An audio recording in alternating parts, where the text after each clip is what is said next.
Hello everyone, I hope आप सभी अच्छे होंगे। आज हम देखने वाले हैं BPCS 184 स्कूल साइकोलॉजी। इसमें हमारे यूनिट 4 आज हम देखने वाले हैं, जिसका नाम है चिल्ड्रन विद स्पेशल नीड्स। इसमें मैं पहले ना एक चीज़ बोलना चाहती हूँ, ये चैप्टर ना थोड़ा सा डीपली है, लाइक बहुत लंबा है, तो इसको हमें ना 2 पार्ट्स में डिवाइड करेंगे, ठीक है। इसमें आज वाली वीडियो में हमें ना 3 टॉपिक्स कवर करेंगे और सेकंड वाली वीडियो में भी हम 3 टॉपिक्स कवर करेंगे। क्योंकि इसमें ना बहुत ज़्यादा डीपली आपको एक्सप्लेन किया गया है, तो मैं इसमें बहुत मतलब लंबी वीडियो हो जाएगी, तो इसलिए मैं इसको 2 पार्ट्स में रखूँगी, ठीक है।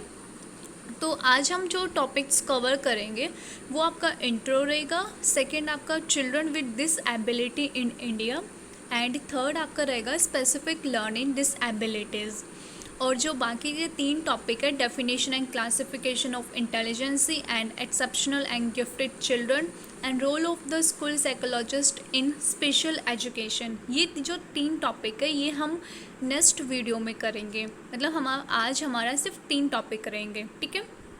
तो हम सबसे पहले इंट्रो देखते हैं कि हमें जो जो बच्चे जो होते हैं ना, उनको मतलब जो नॉर्मल बच्चे हैं उनके लिए तो इतना प्रॉब्लम नहीं होता है एजुकेशन से रिलेटेड। उनको वो रेगुलर स्कूल में जाके आराम से पढ़ लेते हैं, उनको कोई प्रॉब्लम नहीं होती है। बट जो स्पेशल चाइल्ड होते हैं उनको बहुत प्रॉब्लम होता है, एंड उसी के ऊपर मतलब बेस्ड है ये वाला चैप्टर। क्योंकि जो स्पेशल चाइल्ड होते हैं उनको स्पेशल अटेंशन चाहिए होती है, उनको मतलब चाहिए होता है कि हम उनको उनका मतलब बहुत ज़्यादा लाइक हम उनके ऊपर ध्यान दें, उनकी हर एक चीज़ को हम ध्यान दें, मतलब उनके ऊपर हमें ज़्यादा फोकस करना पड़ता है कि वो अच्छे से करें, मतलब सारी चीज़ें देखनी पड़ती है उनकी। तो इंडिया में अगर हम बात करें ना कि इंडिया में ना मतलब बहुत सारे मतलब बहुत चैलेंजेस हो जाता है ये देखना कि हम जो स्पेशल चाइल्ड होते हैं उनके एजुकेशन को लेके बहुत मतलब बहुत सारे चैलेंजेस आते हैं। उसको हम मतलब ये चेंज होता रहता है, बहुत सारे चैलेंजेस आते हैं।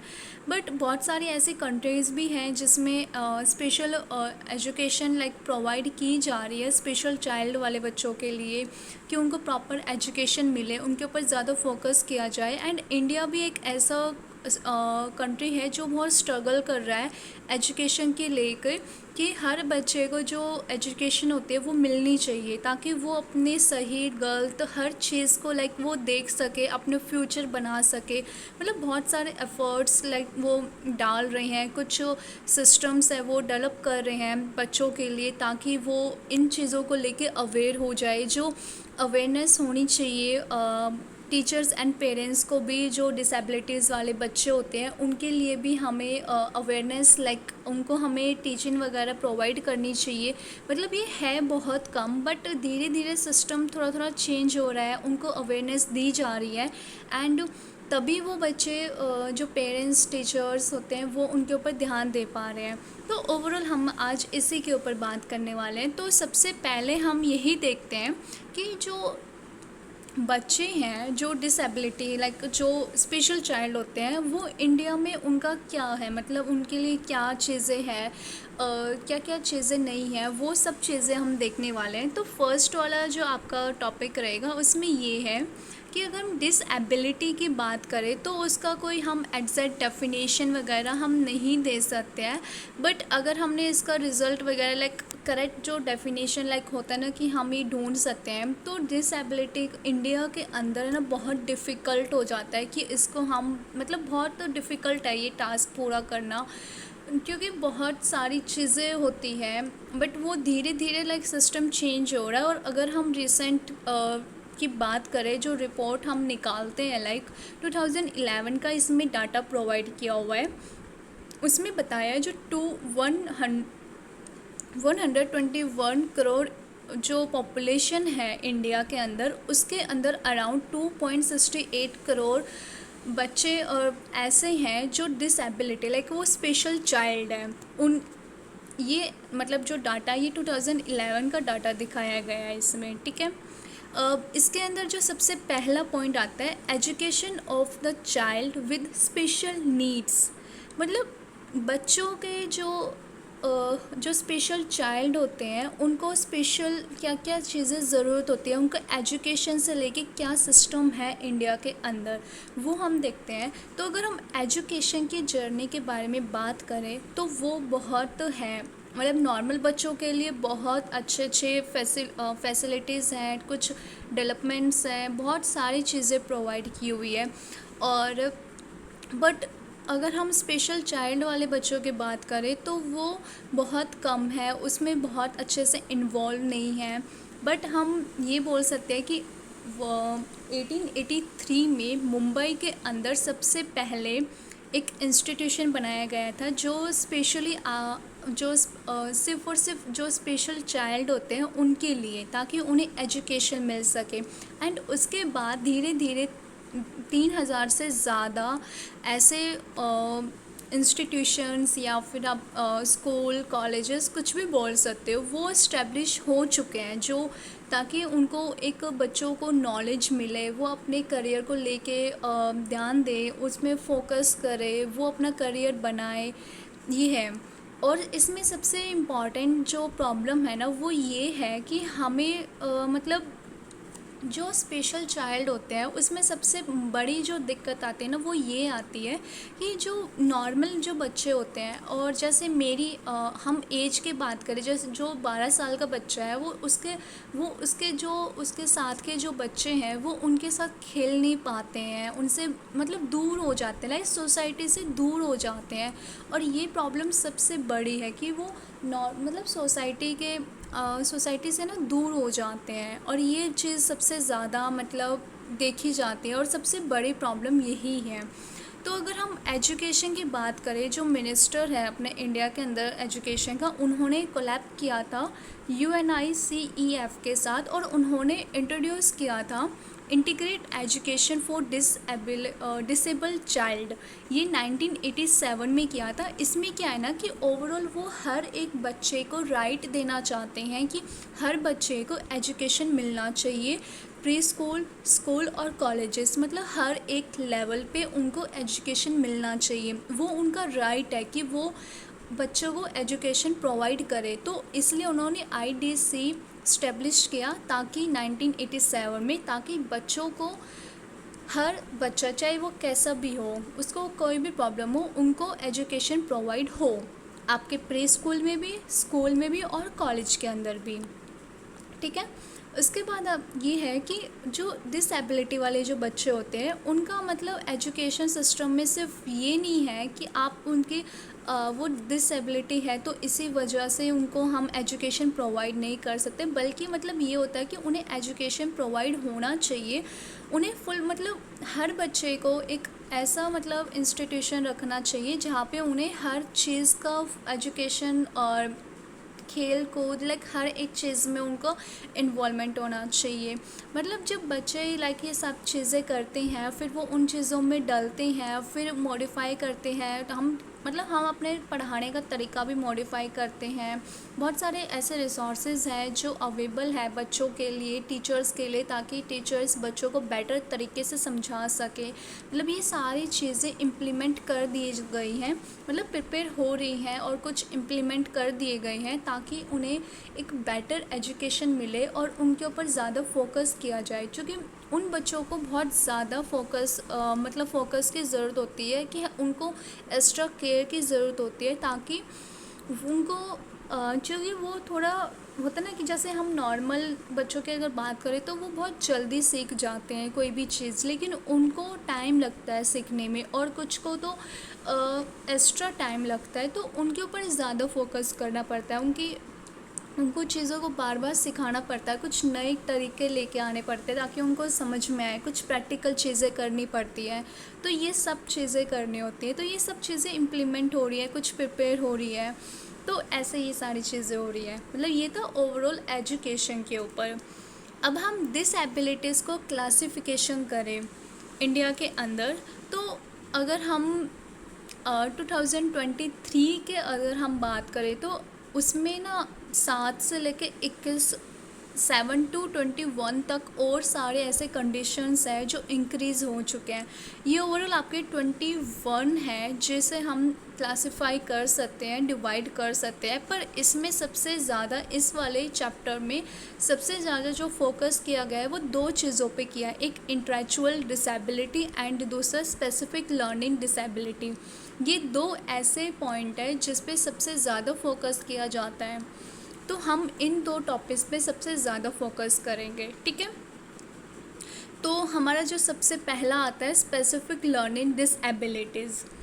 अब स्पेसिफिक लर्निंग डिसेबिलिटीज़ का मतलब क्या है? जैसे मैंने बताया था कि हर एक बच्चे का जो लर्निंग प्रोसेस होता है, वो जो अप्रोच होता है, उनका जो ब्रेन होता है, लर्न मतलब ब्रेन के अंदर जो वो स्टोरेज करते हैं, उसको समझने का तरीका जो होता है वो सबका अलग होता है।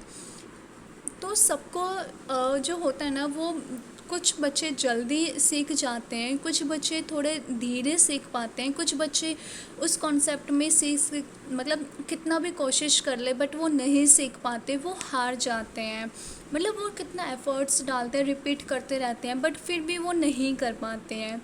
तो उनको एक्स्ट्रा केयर की ज़रूरत होती है, उनको एक्स्ट्रा हमें उनके ऊपर ध्यान देना होता है। उनको कई चीज़ें ऐसी होती है जो समझ में नहीं आती, जैसे वर्ड्स होते हैं, वर्ड्स में डिफरेंस नहीं पता चलता है, कलर्स में डिफरेंस नहीं पता चलता है।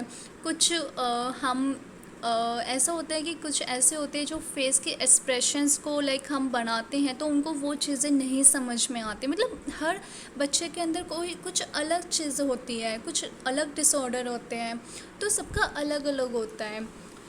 ऐसे ही हम बोल सकते हैं कि जब बच्चे के अंदर जो लर्निंग डिसेबिलिटी है वो सिर्फ ये एक्सपीरियंस करता है कि उसका जो ब्रेन है ना, उसमें जो इंफॉर्मेशन जो वो प्रोसेस कर रहा है, जो रिसीव कर रहा है, वो नहीं कर पाता है प्रॉपर तरीके से। उसके अंदर वो एबिलिटी नहीं होती है कि वो प्रॉपर तरीके से उस इंफॉर्मेशन को अपने ब्रेन में डाल सके। इसी वजह से उनको ज़्यादा मतलब केयर की मतलब होता है ना कि हमें उन पे स्पेशल फोकस करना पड़ता है उन बच्चों के ऊपर। तो ऐसे मतलब उनको हम बच्चों को, जैसे आपने फॉर एग्ज़ाम्पल मैं एक मूवी का नाम बताती हूँ। आपने वो मूवी देखी होगी तारे ज़मीन पर। उसमें जो आमिर खान ने जो उस बच्चे के ऊपर उसने ध्यान दिया, उसको पता चला कि पहले तो उसके पेरेंट्स सोचते हैं कि वो बच्चा सिर्फ पढ़ाई से भाग रहा है, उसको इंटरेस्ट नहीं है पढ़ने का, बस वो खेल रहा है, कूद रहा है, तो इसलिए वो उनको डांटते थे। बट उन्होंने कभी भी अपने बच्चे के ऊपर फोकस नहीं किया कि एग्जैक्टली उसकी प्रॉब्लम क्या है। उसकी प्रॉब्लम क्या थी कि वो वर्ड्स में ना डिफरेंस नहीं कर पाता था कि बी है, डी है, पी है, क्यू है, मतलब इन वर्ड्स में ना वो डिफरेंस नहीं कर पाता था। वॉज का, सो का, मतलब वो इनमें ना डिफरेंस नहीं कर पाता था कि वॉज की जगह सो लिख लिया, सो की जगह वॉज लिख लिया, पी की जगह क्यू लिख लिया, क्यू की जगह पी लिख लिया, बी की जगह डी, डी की जगह बी, मतलब ये सब चीज़ें कर लिया।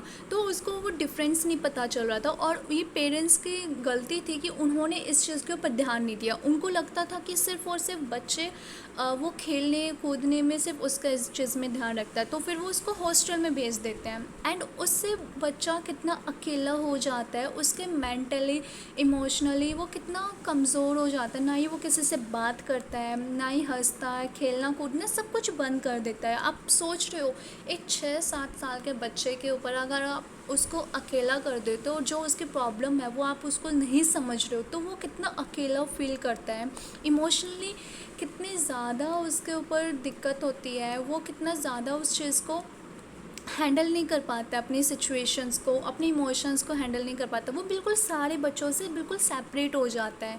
एंड फिर आपका ऐसा कोई आपका पर्सन आपको आके वो चीज़ों को डिफरेंस करना सिखाते हैं, फिर वो बताते हैं कि ऐसे पी है, ये बी है, वो डिफरेंस बताते हैं, वो उसके ऊपर ज़्यादा मतलब उसको एक्स्ट्रा टाइम देते हैं, उसको उनकी प्रॉब्लम पता चलती है उस आमिर खान को, फिर उसके बाद वो उसकी प्रॉब्लम को ठीक करता है एंड फाइनली वो अपने स्टडी में लेके बहुत अच्छा हो जाता है। क्योंकि उसको थोड़ा सा बस ये था कि उसको बच्चे को थोड़ी एक्स्ट्रा फोकस की ज़रूरत थी, बस उसके ऊपर जो डिफरेंस था वो उसको सिखाने की ज़रूरत थी।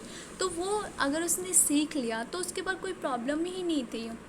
बट ये चीज़ हमें ना टीचर्स और पेरेंट्स सीखती नहीं है, मतलब सोचते नहीं है कि बस वो सोचते हैं कि हाँ बच्चे को पढ़ना लिखना तो है नहीं, बस खेलना कूदना है, तो वो उस चीज़ के ऊपर ध्यान देते हैं और वो उनको डांटते रहते हैं, उनको मारते रहते हैं। तो ये चीज़ अच्छी नहीं होती है। तो इस पहले आपको ध्यान देना चाहिए कि बच्चे के एक्चुअल में प्रॉब्लम क्या है। अगर आपको नहीं समझ में आ रहा है तो आप किसी सेकेंडिस्ट के पास चले जाइए, किसी और के पास चले जाइए, उनसे डिस्कस करिए। तो ये चीज़ें होनी चाहिए, ठीक है। तो मतलब ओवरऑल जो ये स्पेसिफिक लर्निंग डिसेबिलिटी वाला जो टॉपिक है ना, आप अगर इसको पूरा पढ़ोगे ना तो आपको एग्जैक्ट जो मूवी है ना तारे ज़मीन पर, आप उससे रिलेट करके बहुत अच्छे से समझ सकते हो कि वो कैसे वो बच्चों के ऊपर हमें पर्सनली अटेंशन देना चाहिए, ज़्यादा फोकस कराना चाहिए जो स्पेशल चाइल्ड होते हैं।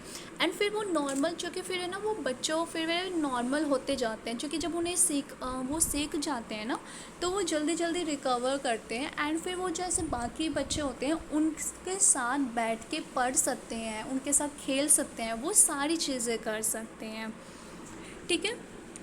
अगर हम स्पेसिफिक लर्निंग डिसेबिलिटी का जो एक्चुअल में जो मीनिंग होता है ना वो ये होता है कि उसके मतलब जो लैंग्वेज वो बोलना लिखना, मतलब इन सुनना और बोलना और सुनना लिखना और किसी चीज़ को ध्यान से सुनने के लिए मैथमेटिकल कैलकुलेशन, मैथ्स को कैलकुलेट करना, इन सब चीज़ों में वो परफेक्ट नहीं होते हैं। इसलिए उन्हें ज़्यादा हमें मतलब उन्हें अलग से हमें उन्हें अच्छे से पढ़ाना होता है, तभी वो अच्छे से समझ पाते हैं। मतलब ये साइकोलॉजिकली प्रोसेस है जिसके अंदर ये सब चीज़ें होती है कि उनको लैंग्वेज आनी चाहिए, और वो लैंग्वेज हो गया, बोलना हो गया, लिखना हो गया, ये सब चीज़ें वो परफेक्टली कैपेबल नहीं होते हैं। इसी वजह से वो सुन नहीं पाते हैं, बोल नहीं पाते हैं, पढ़ नहीं पाते हैं और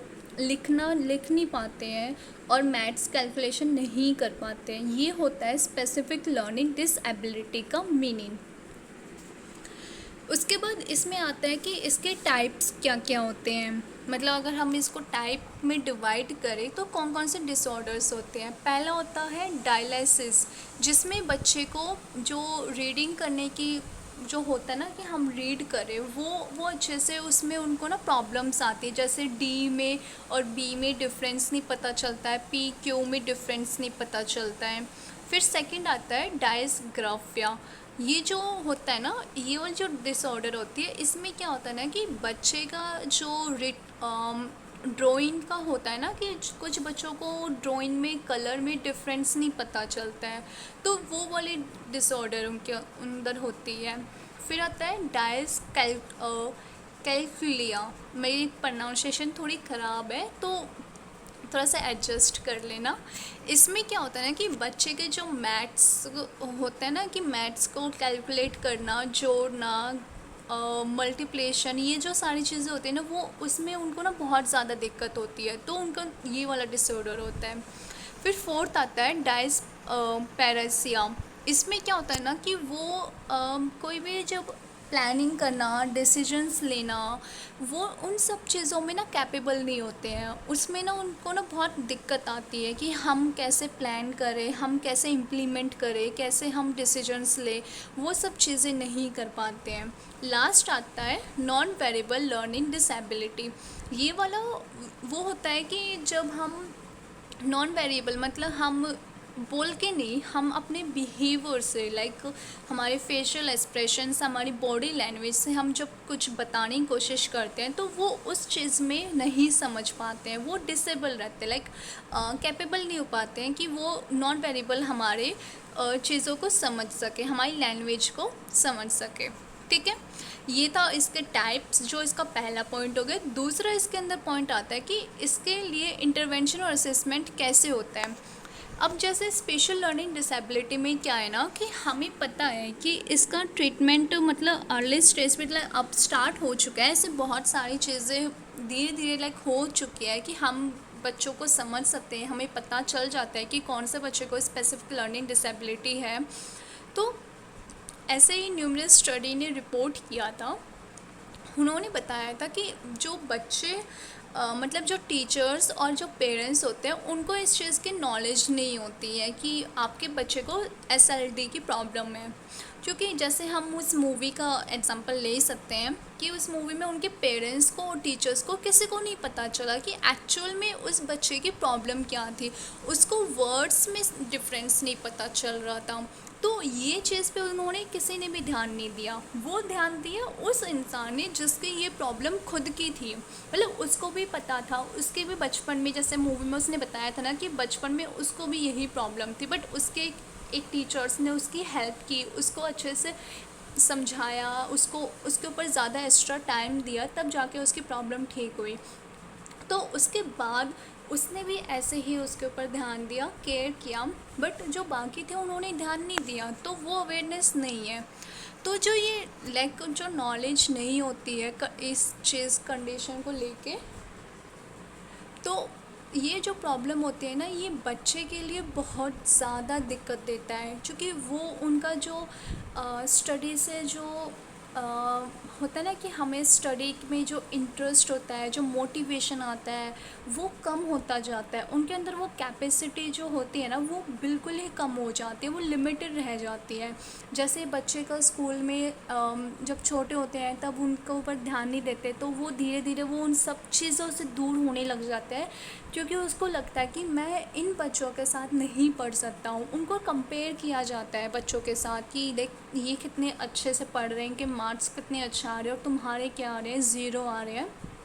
तो वो उनका जो बिहेवियर इमोशनली एंड हम बोल सकते हैं इमोशनली उनको कितना ज़्यादा मतलब बुरा फील होता है, बहुत वो करते हैं। अब मतलब उनको ऐसे डिस्क्राइब किया जाता है कि वो तो सिर्फ आलसी हैं, उनको पढ़ना लिखना नहीं आता है। तो ऐसे में ना बच्चों का जो एकेडमी जो उनका करियर होता है ना, वो बिल्कुल ही ख़राब हो जाता है। और इसी वजह से, और ये दोनों चीज़ों मतलब बच्चों को ना सिर्फ स्कूल में तो होता ही है, साथ के साथ घर में पेरेंट्स भी ऐसे ही उनके साथ बिहेवियर करते हैं। क्योंकि उनको इस चीज़ के बारे में नॉलेज ही नहीं है कि एसएलडी कौन से डिसऑर्डर है। इसमें बच्चे को एक्स्ट्रा केयर की ज़रूरत होती है।